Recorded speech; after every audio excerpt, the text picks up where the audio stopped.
అందరికీ నమస్తే. మాజీ మంత్రి, మాజీ ఎమ్మెల్యే రోజా గారు నిన్న ఒక మాట మాట్లాడుతూ ఉన్నారు. కొన్ని మాటలు అసత్యాలు, అవాస్తవాలు ఎలా వక్రీకరించి మాట్లాడుతుందో మనం ఒకసారి చూద్దాం. ఇంకి ఓడిపోయినా కానీ ఇంకా బలుపు తగ్గల. బలుపు మాటలు ఇంకా ఎలా ఉన్నాయో ఒకసారి చూద్దాం. మనమందరం ఇక్కడ సమావేశమయ్యేదానికి ఒక కారణం ఉంది. మన అందరి మీద ఈరోజు ఒక గురుతరమైన బాధ్యత ఉంది. ఎందుకంటే ఈ రాష్ట్రంలో నారావారి నరకాసుర పాలన జరుగుతోంది. సో ఈరోజు వైఎస్ఆర్ కాంగ్రెస్ పార్టీలో ఉన్న ప్రతి మహిళ, ప్రతి కార్యకర్త ఒక సత్యభామ లాగా ఈ నారావారి నరకాసుర ప్రభుత్వాన్ని అంతమొందించే విధంగా నడుం బిగించాలని కూడా ఈ సందర్భంగా మీ అందరినీ కోరుకుంటున్నాను. ఈమె ఎట్లా మాట్లాడుతుంది సార్? నారావారి నరకాసుర అని ఏదో పెద్ద మాట్లాడుతుంది. ఒకప్పుడు మీ నాయకుడు నారాసుర రక్త చరిత్ర అని చెప్పి మాట్లాడాడు. దానికి ప్రూఫ్స్, ఆధారాలు చూపిమని అడుగుతూ ఉంటే దాదాపు 7 ఏళ్ళు అయిపోతా ఉంది. ఇప్పుడు వరకు ఆధారాలు లేవమ్మా. రోజమ్మ, దాని గురించి మాట్లాడు. నువ్వు ఈరోజు మాట్లాడుతూ ఉన్నావు మహిళలకి ఈ ప్రభుత్వంలో ఏం జరగలేదని చెప్పి నువ్వు మాట్లాడుతున్నావు. ఒకటి తెలుసుకో, ఒకప్పుడు మీ ప్రభుత్వంలో గ్యాస్ సిలిండర్లు రేట్లు ఎట్టుండేటివి తెలుసా? ఆకాశాన్ని అంటేటివి. ఈరోజు ఉచితంగా గ్యాస్ సిలిండర్లు ఇస్తున్నారమ్మా. రోజమ్మ తెలుసుకో. ఒకప్పుడు మీ ప్రభుత్వం ఉండేటప్పుడు ఎట్లంటే ఎవరన్నా మహిళల్ని ఎట్లా వేధించారో ప్రత్యేకంగా చెప్పనవసరం లేదు. ముఖ్యంగా అమరావతి రైతులను అయితే చీరలు లాగి గర్భవతుల్ని పొట్టల్లో దన్నిచ్చారు. అది గుర్తుకు రాలేదా అమ్మ? ఈరోజు ప్రతి మహిళ ఒక సత్యభామ. అవును, ప్రతి మహిళ ఒక సత్యభామై నరకాసురుడు. ఆ నరకాసురుడు ఎవరో తెలుసా? మీ జగన్మోహన్ రెడ్డి. నువ్వు ఈరోజు మహిళా సమావేశం అని ఇంత బాగా చెప్తున్నావు కదా రోజమ్మ. మీ నాయకుడు జగన్మోహన్ రెడ్డి తన ఇంట్లో ఉండే మహిళలకు న్యాయం చేశాడా? ఒక చెల్లెలు సునీతమ్మ చంపిన దోషిని మా అన్న పక్కనే పెట్టుకో అన్నాడు. ఆ దోషికి శిక్ష పడేలా చేయండి అని చెప్పంటూ ఉంది. ఆ దోషి ఎవరు? అవినాష్ రెడ్డి. తెలుసు కదమ్మా. మీ నాయకుడు జగన్మోహన్ రెడ్డి నిజంగా మహిళల అభ్యున్నతి కోరుకునేట్టుగా ఉంటే తన చెల్లెలు సునీతమ్మకు న్యాయం చేయొచ్చు కదా. ఇంకొక చెల్లెలు షర్మిల గారు ఏమంటున్నారు తెలుసా? మా అన్న కంసుడు లాంటోడు. ఎందుకంటే అంటున్నా అంటే నా మేనల్లుడు ఎవరైతే తన మేనల్లుడు మేనకోడలు ఉన్నారు అంటే నా కొడుకు కూతురికి ఆస్తి రావాల్సి ఉంటే అది కూడా రానియకుండా అడ్డుకుంటున్నాడు ఈ కంసుడు అని చెప్పి ఎవరన్నారు? సాక్షాత్తు జగన్మోహన్ రెడ్డి గారి రక్తం పంచి చెల్లెలు అనిందమ్మా. ఇంకొకటి, ఈ విధంగా సొంత ఇంట్లో ఉండే చెల్లెళ్ళకి న్యాయం చేయాల. ఇంకొకటి, గతంలో 5 ఏళ్లలో ఆంధ్రప్రదేశ్ రాష్ట్రంలో మహిళల్ని ఏ విధంగా వేధించారు, ఏ విధంగా లైంగికంగా, ఏ విధంగా అక్రమ కేసులు పెట్టి వేధించారో రాష్ట్రం అంతా చూసింది. ఈరోజు నిజంగా మహిళలు సత్యభామై ఎవరిని? జగన్మోహన్ రెడ్డిని వధించాలమ్మా. రోజమ్మ, అది తెలుసుకో. నువ్వు ఇంకా నీ మెప్పు కోసం నీ ఐరన్ టంగ్ వేసుకొని వాగద్దు. ఎందుకంటే నిన్ను ఐరన్ టంగ్ అని అందరికీ తెలుసు, ఐరన్ లెగ్, ఐరన్ టంగ్ అని. ఎందుకంటే నువ్వు ఎక్కడ నోరు పెడితే అక్కడ నాశనం అయిపోతుంది. ఇప్పుడు నువ్వు అంటా ఉండవు జగన్మోహన్ రెడ్డికి అది రివర్స్లో తగులుతుంది అనుకో. ఇంకొకటి, ఇలాంటి మాటలు తగ్గించుకో. ఇకనైనా ప్రజలు నిన్ను ఆల్రెడీ ఓడగొట్టారు. 40,000 ఓట్ల మెజారిటీతో ఓడగొట్టారు.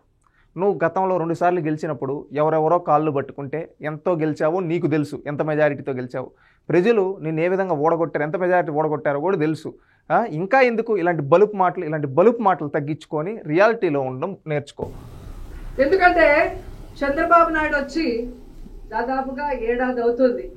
ఈ 1 ఏడాదిలో ఆయన సాధించింది ఏందయ్యా అంటే అరాచకాలు, అఘాయిత్యాలు, అత్యాచారాలు, అవమానాలు, అక్రమ కేసులు, వేధింపులు. ఇవే సూపర్ 6. సో ఈ సూపర్ 6 ఇవ్వడానికి ఉత్సాహం చూపిస్తున్నాడు తప్ప మనం మహిళలకు ఇచ్చిన వాగ్దానాల్ని నెరవేర్చాలన్న చిత్తశుద్ధి వాళ్ళకి లేకపోవడం అనేది మనం అందరం కూడా గమనించాలి. ఎందుకంటే ఇవేమంటా ఉంది, సూపర్ 6 అని కొన్ని అరాచకాలు ఇవన్నీ అని చెప్పి చెప్తూ ఉంది. ఇవన్నీ గతంలో మీ హయాంలో జరిగినట్టువే కదా. మీ హయాంలో జరిగేటప్పుడు నువ్వు ఎక్కడ పనుకో ఉన్నావమ్మా? గతంలో నువ్వు మాట్లాడిన భాషలోనే అప్పుడు మాట్లాడలేదు. అప్పుడు నోట్లో ఏం పెట్టుకో ఉన్నావు? హెరిటేజ్ ఐస్ క్రీమా అని ఒకప్పుడు నువ్వు చంద్రబాబు నాయుడు గారిని, నారా లోకేష్ గారిని ఉద్దేశించి ఈ మాట అన్నావు. ఇప్పుడు నేను అన్న మాట అప్పుడు నువ్వు అది ఇప్పుడు ఈ మాటని నువ్వు ఒక వైస్ వర్సాలా తీసుకో. నువ్వు అప్పుడు పెట్టుకో ఉన్నావా అని రాష్ట్ర ప్రజలు అడుగుతూ ఉన్నారు. ఎందుకంటే ఆ రోజు మాట్లాడకుండా ఈరోజు నువ్వు మాట్లాడుతూ ఉంటే తప్పు రోజా గారు. ఎందుకంటే మీరు ఒక మాజీ ఎమ్మెల్యే, మాజీ మంత్రిగా చేశారు. గతంలో జగన్మోహన్ రెడ్డి ఏ విధంగా వేధింపులు చేశాడు, ఏ విధంగా మహిళలపై కనీసం చర్యలు తీసుకున్నాడా? చర్యలు తీసుకోలే. అంతెందుకు తన నియోజకవర్గం పులివెందులో ఒక దళిత మహిళ నాగమ్మ అనే ఒక మహిళ పైన అత్యాచారం జరిగితే కనీసం చర్యలు తీసుకోలేదు జగన్మోహన్ రెడ్డి. ఈ రోజు చూసుకుంటే ఆ రోజు శ్రీకాకుళం నుంచి అనంతపురం వరకు ఎంతోమంది మహిళలపైన వేధింపులు కనీసం చర్యలు తీసుకోలేదు. ఆ రోజు నువ్వు ఎక్కడుకున్నావు? ఆ రోజు నువ్వు కూడా మాట్లాడిన మాటలు వినిపిస్తూ ఉండు. ఆ రోజు నువ్వేమని మాట్లాడావు తెలుసా? ఒక్కసారి నువ్వు గుర్తు తెచ్చుకో.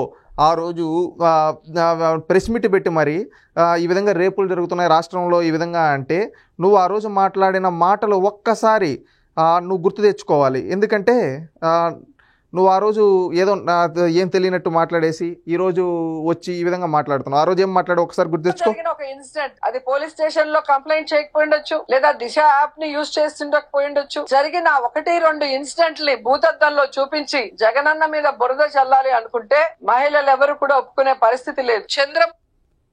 ఏమంటున్నావు? 1 or 2 ఇన్సిడెంట్స్ని పట్టుకొని జగనన్న పైన బురద చల్లుతున్నారు అన్నావు. 1-2 కాదు, ఆ రోజు వేల ఇన్సిడెంట్లు జరిగాయి.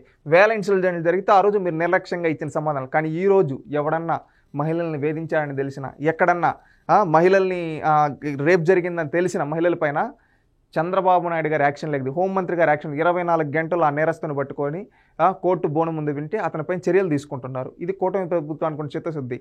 అదేవిధంగా ఇంకొకసారి ఇలాంటివి జరగకుండా కఠినమైన చర్యలు తీసుకుంటూ ఉన్నారు ఎవరైతే చేశారో అలాంటి వాళ్ళపైన.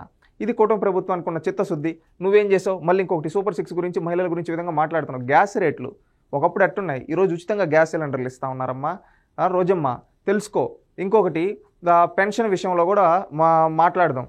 గతంలో పెన్షను జగన్మోహన్ రెడ్డి 1000 రూపాయలు పెంచడానికి ఎన్ని ఏళ్ళు తీసుకున్నాడు?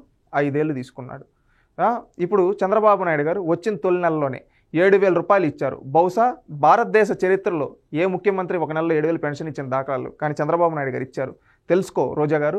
మీరేందంటే ఇప్పుడు ప్యాలెస్ల్లో కొనుక్కొని ఎక్కడో చెన్నైలోనో బెంగళూరులోనో హైదరాబాద్లోనో కొనుక్కొని లేసొచ్చి తాడేపల్లి ప్యాలెస్లో కూర్చొని ఏదో స్క్రిప్ట్ ఇచ్చారు చదువుతామంటే జనాలు ఎవరో చూస్తూ ఉంటారు. గుర్తుపెట్టుకోండి. పెన్షన్ మీ నాయకుడు 1000 రూపాయలు పెంచడానికి 5 ఏళ్ళు తీసుకుంటే చంద్రబాబు నాయుడు గారు ఒక నెలలోనే పెంచిన మొత్తాన్ని 3 నెలలు ఆయన అధికారంలో లేని 3 నెలలు కూడా ఎలక్షన్ కోడ్ ఉన్నప్పుడు కూడా ఫస్ట్ నెలలో 7,000 ఇచ్చాడు. ఇప్పుడు ప్రతి నెలలో 4,000 ఇస్తున్నాడు. ఇంకొకటి వికలాంగులకు గతంలో మీరు ఇచ్చింది 3,000, ఈరోజు చంద్రబాబు నాయుడు గారు 6,000 ఇస్తున్నారు. గతంలో మత్స్యకారుల భరోసా మీ నాయకుడు 10,000 ఇస్తే ఈరోజు చంద్రబాబు నాయుడు గారు 20,000 ఇస్తూ ఉన్నారు. ఇంకొకటి ఒకప్పుడు రైతులు ఏమన్నా అమ్మితే ధాన్యం ఇలాంటివి ఎప్పుడు డబ్బులు పడేది తెలియదు, ఇప్పుడు 24 గంటల్లోనే పడుతూ ఉన్నాయి. ఈ విధంగా ఎన్నో వినూత్నమైన కార్యక్రమాలు చేశారు. ఇంకొకటి మీరు అప్పుల పాలు చేసిన ఆంధ్రప్రదేశ్ని, విధ్వంసం చేసిన ఆంధ్రప్రదేశ్ని ఈరోజు వికాసం వైపు, అభివృద్ధి వైపు తీసుకొని వెళ్తూ ఉన్నారు. ఈరోజు సంస్కరణలు చేస్తూ, అభివృద్ధి చేస్తూ, సంక్షేమం ఇస్తూ రాష్ట్ర ప్రజల్ని కాపాడుకుంటూ రాష్ట్రాన్ని ముందర నిలబెట్టడం కోసం నిరంతరం చంద్రబాబు నాయుడు గారు 7 పదుల వయసులో కూడా రాష్ట్రం కోసం, రాష్ట్ర ప్రజల కోసం, రాష్ట్ర భవిష్యత్తు కోసం పనిచేస్తున్నారు. ఈరోజు ప్రజలందరూ ఆనందంగా ఉన్నారు. మహిళలకు రక్షణ ఉంది. అదేవిధంగా విద్యార్థులకి చదువులో స్టాండర్డ్స్ పెంచి ఈరోజు అందిస్తున్నారమ్మా రోజమ్మ. ఈరోజు నువ్వేందంటే ఏదో తాడేపల్లిలో సజ్జల రామకృష్ణారెడ్డి, జగన్మోహన్ రెడ్డి ఇచ్చిన స్క్రిప్ట్ చదువుతో నోటికి ఏదొస్తే అది మాట్లాడితే నువ్వు రోడ్లపైకి వస్తే జనాలే నిన్ను కొడతారు. నీ నియోజకవర్గం వాళ్ళే కొడతారు. నువ్వు నియోజకవర్గంలో ఎన్ని రోజులు అవైలబిలిటీలో ఉన్నావు? నువ్వు ఓడిపోయినప్పుడు నేను చెప్పు. ఒక్కరోజు కూడా లే శుద్ధంగా. మళ్ళీ నువ్వు ఈరోజు వచ్చి తాడేపల్లిలో వచ్చి మైకు పట్టుకొని నీతులు చెప్తుంటే జనాలు నవ్వుతున్నారు. నువ్వు ఎంతతో ఓడిపోయావు ఒక్కసారి గుర్తు తెచ్చుకో. ప్రజాస్వామ్యంలో గెలిపోవడం వల్ల సహజమే, కానీ నువ్వు ఎలా ఓడిపోయావు అనేది కూడా ఒక్కసారి ఆత్మపరిశీలన చేసుకో. ఎందుకని చెప్తున్నావు అంటే నువ్వు గెలిచిన మెజారిటీలు ఎంత, ఈరోజు నువ్వు ఓడిపోయిన మెజారిటీలు ఎంత, ఎందుకు ఆ విధంగా ఓడిపోయావు? జనాలు నిన్ను చీపురుతో ఈడ్చి కొట్టారు. నిజం చెప్పాలంటే నీ నియోజకవర్గంలో 5 మండలాలు 2 మున్సిపాలిటీలు. ఇక్కడైనా పద్ధతి మార్చుకోండి. ఒక హుందాతనమైన మాటలు మాట్లాడండి. ఏమైనా నిర్మాణాత్మకమైన విమర్శలు ఉంటే చేయండి. తప్పులు లెక్కలు పెట్టుకొని తప్పుడు మాటలు మాట్లాడితే జనాలు ఎవ్వరూ చూస్తూ ఉండరు రోజా గారు. ఇక మీ మాటలు నమ్మే ప్రసక్తే లేదు ప్రజలు ఎవ్వరు. గుర్తుపెట్టుకోండి, ఇది క్లియర్ కట్. జగన్మోహన్ రెడ్డి గారు అధికారంలో రాకముందు మహిళలకి ఏమేమి ప్రామిస్ చేశారు, అధికారంలో వచ్చిన తర్వాత అవన్నీ ఎలా ఫుల్ఫిల్ చేశారు, అవే కాకుండా చెప్పని అనేకం కూడా మన కోసం ఎలా చేశారో మళ్ళీ నేను ప్రత్యేకంగా చెప్పాల్సిన అవసరం లేదనుకుంటున్నా. ప్రతి కుటుంబంలో ఎంతమంది ఏ స్కీమ్ కి అర్హులో కులం, మతం, పార్టీ చూడకుండా అందరికీ అన్ని అందించారు. కాబట్టే ఈ రోజు మనం ధైర్యంగా గ్రామాల్లోకి వెళ్ళగలుగుతున్నాం. ఎక్కడ మనం ఏమంటున్నామమ్మా? జగన్మోహన్ రెడ్డి చెప్పినాటివి చెప్పనాటివి అన్నీ చేశారంటాడు. అవేవో 2-3 పేర్లు చెప్తే జనాలు తెలుసుకుంటారు కదా. ఇప్పుడు మీ నాయకుడు ఇచ్చిన కొత్త పథకం ఏంటమ్మా? ఏదో ఒక్కటన్నా ఉందా? ఈరోజు చెప్పినాటివి చెప్పనాటివి అంటున్నావు. ఒకప్పుడు అమ్మ ఒడి అని చెప్పావు, నానబుడ్డి చేశారులే దాని తర్వాత. అది ఏమని చెప్పాడు? సాక్షాత్తు మన భారతిరెడ్డి గారు వచ్చి ఇంట్లో ఎంతమంది పిల్లలు ఉంటే అంతమందికి ఇస్తారు జగనన్న అన్నాడు. ఎందుకు ఇవ్వలేదు రోజమ్మా? ఎందుకు ఇవ్వలేదమ్మా? దానికి సమాధానం చెప్పు. చెప్పలేవు. మళ్ళీ మహిళల్ని ఒకప్పుడు డ్వాక్రా సంఘాల వాళ్ళని ఏదైనా మీటింగ్ ఉంటే రాకపోతే నేను డ్వాక్రాలో నుంచి తీసేస్తా, నీకు ఈ పథకం కట్ చేసేస్తా అని బెదిరించారు. గుర్తులేదా రోజమ్మా? ఈ విధంగా ఏ పథకాలు ఇవ్వకుండా వాళ్ళని వేధించి ఎట్లా పట్ల అట్లా అవమానించింది మీరు కదా. ఈరోజు ఏమీ తెలియనట్టు ఇట్లా నువ్వు కులం చూడడం, మతం చూడడం, ప్రాంతం చూడడం. అవును నిజమే, ఏ కులమో చూడలేదు. జగన్మోహన్ రెడ్డి గారి సొంత సామాజిక వర్గం, అది కూడా ఆ సామాజిక వర్గంలో కూడా కొంతమంది తన చుట్టూ ఉండే కొంతమంది సామంతరాజులను మాత్రమే చూసేవాడు. ఆ పక్క స్టేట్ డీజీపీగా ఒకప్పుడు పెట్టుకున్న వ్యక్తిది ఏ కులం, ఏ నియోజకవర్గం, ఏ జిల్లా, చీఫ్ సెక్రటరీగా ఉన్నది ఏ జిల్లా, ఏ నియోజకవర్గం, టీటీడీ ఈవోగా ఉన్న వ్యక్తిది ఏ జిల్లా, ఏ నియోజకవర్గం, అదేవిధంగా టీటీడీ చైర్మన్గా ఉండి వీళ్ళందరివి, ఇంకా తీస్తే ఓఎస్డీగా ఉన్న వీళ్ళందరివి ఒకే నియోజకవర్గం, ఒకే జిల్లా, ఒకే పార్లమెంట్ ప్రాతిపదికన ఎందుకు పెట్టుకున్నాడమ్మా? అవును నిజమే, ఆ రోజు కులం చూడలేదు, మతం చూడలేదు, ప్రాంతం చూడలేదు. అందుకే ఏం చేశాడు, ఒక దళిత డాక్టర్ సుధాకర్ని చంపించారు, ఒక దళిత డ్రైవర్ సుబ్రహ్మణ్యం చంపించారు, ఒక దళితుడు ఓం ప్రకాశం చంపించారు, అదేవిధంగా ఒక మైనారిటీ అబ్దుల్ సలాం కుటుంబం కావచ్చు, అదేవిధంగా గిరిజనులను అయితే అరకు లాంటి ప్రాంతాల్లో మీ యొక్క పనుల కోసం ఏ విధంగా వాళ్ళని వాడుకొని ఏ విధంగా కొంతమందిని అయితే చంపేసి వాళ్ళ జాడలు లేకుండా ఏ విధంగా చేశారో దాని గురించి తెలుసు. బీసీలను అయితే ఏ విధంగా వేధించారో, బీసీల పైన ఏ విధంగా అక్రమ కేసులు పెట్టారో అన్ని ప్రజలు చూశారు. అందుకే మీకు ఎలాంటి స్థానాలు ఇచ్చారో తెలుసు. ఇకనైనా పద్ధతి మార్చుకొని ఇలాంటి నంగి మాటలు, ఏమి అమాయకపు మాటలు చెప్పి మళ్ళీ జనాలు నమ్మాలంటే జనాలు ఎవరూ నమ్మే పరిస్థితి లేదు. ఈరోజు రాష్ట్రం అభివృద్ధి చెందుతూ ఉంది, సంక్షేమ ఫలాలు ప్రతి ఒక్కరికి అందుతూ ఉన్నాయి, అదేవిధంగా సంస్కరణలు జరుగుతున్నాయి. రేపటి తరాల కోసం ఒక నవ్యాంధ్ర నిర్మాణం కాబోతూ ఉంది.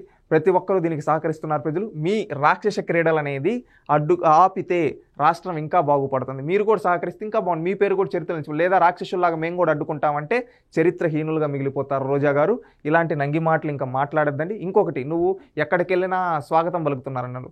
ఓడిపోయిన తర్వాత అప్పటి నుంచి కనీసం నువ్వు నియోజకవర్గంలో ఒక మండలంలో అన్న తిరిగావా అమ్మ? నువ్వేదరగల మళ్ళీ ఇలాంటి షో మాటలు ఎందుకు? ఇలాంటి షో మాటలు తగ్గించి రియాలిటీలో బతకండి అని చెప్పి తెలియజేసుకుంటున్నాం.